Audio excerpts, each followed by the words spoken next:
Hello, welcome to geography with JJ. आज हम बात करेंगे सॉइल ऑफ इंडिया के बारे में। सबसे पहले समझ लेते हैं सॉइल किसे कहते हैं।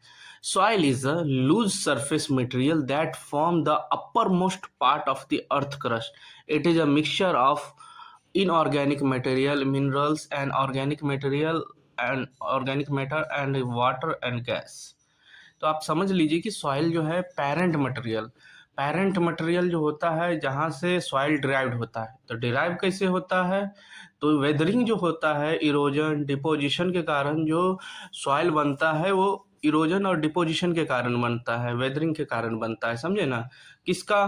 तो पेरेंट मटेरियल का। और ये प्रोसेस के थ्रू बहुत सारा प्रोसेस होता है इसमें, और उसके बाद through out the time time के बाद ये मतलब एक मिट्टी बनता है। समझे ना? इसमें ऑर्गेनिक मैटर, इनऑर्गेनिक, मिनरल्स, बहुत सारी चीज, वाटर, सब चीज पाए जाते हैं। ओके। अब types of soil of India के बारे में बात करेंगे। 1963 में आईसीएआर।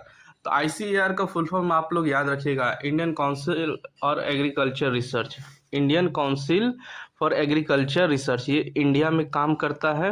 वर्ल्ड लेवल पर हम लोग USDA, United states department of agriculture, उन्होंने वर्ल्ड लेवल पर दिया है। वो सब हम बाद में समझेंगे। इंसेप्टिसॉल, वर्टिसॉल, ऐसे टाइप के डिफरेंट डिफरेंट सॉल्स को दिया है ग्रीक लेटर का यूज करके।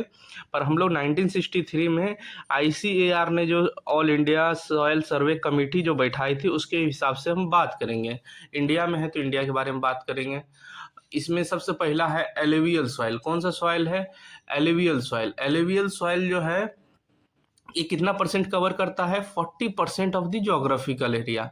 40% ऑफ जोग्राफिकल एरिया। और इंडिया में जितने प्लेन फीचर पाए जाते हैं, रिवर वैली जो हो गया, इंडो गंगेटिक प्लेन हो गया, ब्रह्मपुत्रा प्लेन हो गया, ये पूरा जो बेसिन एरिया है, ये डेवलप करता है एलुवियल सॉइल, ये प्लेन। और इसमें ज़्यादातर क्या पाया जाता है? सैंड पाया जाता है, सिल्ट पाया जाता है, क्ले पाया जाता है। किससे होता है? तो डिपोजिशन ऑफ द रिवर। और इसमें हम दो चीज़ समझेंगे। सबसे पहले समझेंगे खादर और बांगड़। खादर और बांगड़। अब खादर और बांगड़ को समझने के लिए आपको सबसे पहले समझना पड़ेगा कि खादर क्या होता है। तो खादर ये होता है, हर साल जहाँ पर बाढ़ आती है तो नया फर्टाइल सॉइल लेकर आता है। तो खादर मतलब नया साल, जहाँ हर साल बाढ़ आए, खादर। अब बांगड़ को आप सीमेंट से याद करिएगा। बांगड़ सीमेंट आप पुराना, सस्ता, मजबूत। अब मजबूत जो होगा वहाँ बाढ़ नहीं आएगा। तो वहाँ वहाँ बाढ़ नहीं आएगा तो फर्टिलिटी धीरे धीरे डाउन होती रहेगी। तो आपको फर्टिलिटी के हिसाब से बताना है किसका सबसे ज़्यादा फर्टिलिटी होगा? खादर का होगा। क्योंकि हर साल उसको क्या आता है? बाढ़ आता है, उसको नर्चर करता है। नर्चर मतलब उसको ग्रोथ करता है, डेवलपमेंट करता है। इस तरह से उसके फर्टिलिटी हमेशा हाई रहती है। अब बांगड़ सीमेंट में बाढ़ हमेशा नहीं आता है, कभी कभी आता है। इस कारण उसका क्या होता है कि फर्टिलिटी धीरे धीरे डाउन होती रहती है। समझे ना? इसी तरह से आपको छोटे एक जिस्ट फॉर्म में हमने एलुवियल सॉइल बता दिया है। अब उसके बाद हम बात करेंगे तो के ब्लैक सॉइल। ब्लैक सॉइल किस लिए? ब्लैक सॉइल को अब अच्छे से समझेंगे। ब्लैक सॉइल को क्या बोला जाता है? ब्लैक सॉइल कवर करता है 16% of the geographical area. Deccan plateau, Maharashtra, MP, Andhra Pradesh, Gujarat और ये सम पार्ट ऑफ तमिलनाडु और ईटीसी बहुत सारे पार्ट में पाया जाता है। टोटल 16% कवर करता है। और ये वेदरिंग किसका करता है? वॉल्केनिक जो बेसाल्टिक रॉक है उसका करता है। इसलिए इसे वॉल्केनिक सॉइल भी कहा जाता है। क्या कहा जाता है? ब्लैक सॉइल को वॉल्केनिक सॉइल। और सबसे ज़्यादा यहाँ पर कॉटन के लिए ये बहुत ज़्यादा फेवरेबल कंडीशन देता है। क्या देता है? तो फेवरेबल कंडीशन देता है, जिस कारण यहाँ पर बहुत अच्छा कॉटन कॉटन प्रोड्यूस होता है। इसलिए इसको इकोनॉमिक बहुत ज़्यादा कंट्रीब्यूशन करता है ब्लैक सॉइल। और इसका एक खासियत, कैरेक्टरिस्टिक्स बोल सकते हैं या फीचर बोल सकते हैं कि ये वेट में स्टिकी होता है। सबसे ज़्यादा वाटर रिटेंशन कैपेसिटी कोई सॉइल का है तो वो तो है ब्लैक सॉइल का। क्योंकि ये जब वर्षा होता है तो इतना स्टिकी हो जाता है, आप पैर एक बार चल दिए तो दोबारा निकाल भी नहीं सकते। Dry become self flowing.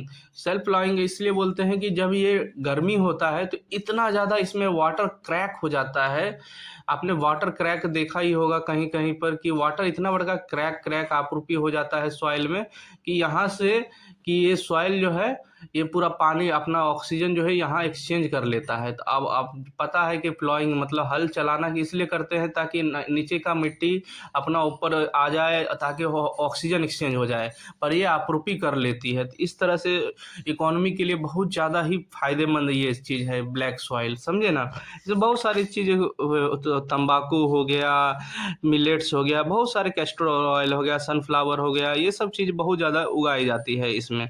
अब हम रेड सॉइल की बात करेंगे।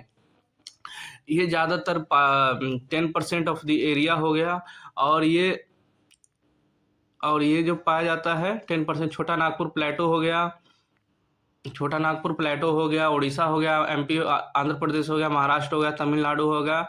इसमें ज़्यादातर आयरन ऑक्साइड पेरेंट मटेरियल में पाया जाता है। ये येलो भी दिखाई देता है, इस कारण इसे येलो सॉइल भी कहते हैं, येलो सॉइल कहते हैं। ये ज़्यादातर ब्लैक सॉइल के आसपास आपको नजर आएगा। नियरेस्ट एरिया में आप जब मैप देखेंगे ना तो आपको पूरा पता चल जाएगा कि ब्लैक सॉइल के अगल बगल ज़्यादातर रेड सॉइल ही नजर आता है। ओके, उसके बाद लेटराइट सॉइल की बात कर लेते हैं। लेटराइट सॉइल जो होता है ज़्यादातर वहाँ पाया जाता है जहाँ पर इंटेंस हीटिंग होता है, टेम्परेचर होता है और ज़्यादा बारिश होता है। इस कारण उसमें क्या होता है, ज़्यादा टेम्परेचर और ज़्यादा प्रेशर के कारण, बारिश के कारण वहाँ का जो मिनरल्स होता है वो पानी द्वारा निकल जाता है, जिसे हम इंग्लिश में एक प्रोसेस बोलते हैं,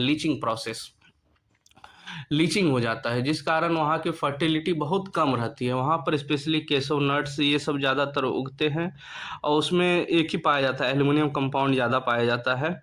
और ये ज़्यादातर वहाँ उड़ीसा हो गया, नॉर्दर्न वेस्टर्न घाट में, आपको पता है वेस्टर्न घाट में साउथ वेस्ट मानसून हो गया, और नॉर्थ ईस्ट रीजन में फनल इफेक्ट के द्वारा जो वर्षा होती है, जिस कारण मेघालय मिजोरम में सबसे ज़्यादा वर्षा होती है, वहाँ पर भी ये सब रीजन पाए जाते हैं। तो कौन सा, तो लेटराइट सॉइल में।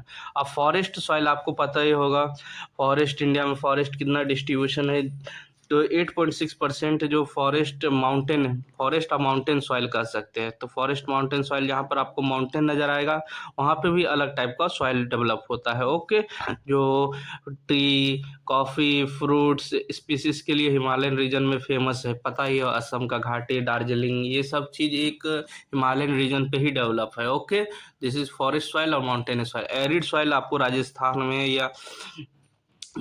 हो गया, 4% ज्योग्राफिकल एरिया कवर करता है। राजस्थान हो गया, पंजाब हो गया, हरियाणा हो गया, जहाँ एनुअल रेनफॉल 50 सेंटीमीटर से कम होती है। ओके, एरिड सॉइल का डेफिनेशन याद रखिए, जहाँ पर 50% से कम होती है। ओके, इसी तरह से एरिड सॉइल हो गया, और ये इसमें तो आपको पता है अगर पानी मिलेगा तभी जाके इसको इकोनॉमी हम लोग अच्छा कर सकते। तो आपको पता होगा राजस्थान में इंदिरा गांधी कैनाल, एक सबसे बड़ा कैनाल है इंडिया में, वो वहाँ पर वेस्टर्न राजस्थान में पाया जाता है, जो किसानों के लिए बहुत ज़्यादा फायदेमंद है। इसीलिए वर्ल्ड में डेजर्ट में सबसे ज़्यादा पॉपुलेशन रहने वाली इंडिया में ही है, राजस्थान में। ओके, अब सलाइन सॉइल इसको बोलते हैं जहाँ पर मिक्सचर ज्वाइन, जहाँ पर मतलब प्लेन अपना वाटर रिवर और समुद्र का पानी में जाके मिलता है, तो वहाँ पे जो सॉइल डेवलप होता है उसको सलाइन सॉइल बोलते हैं।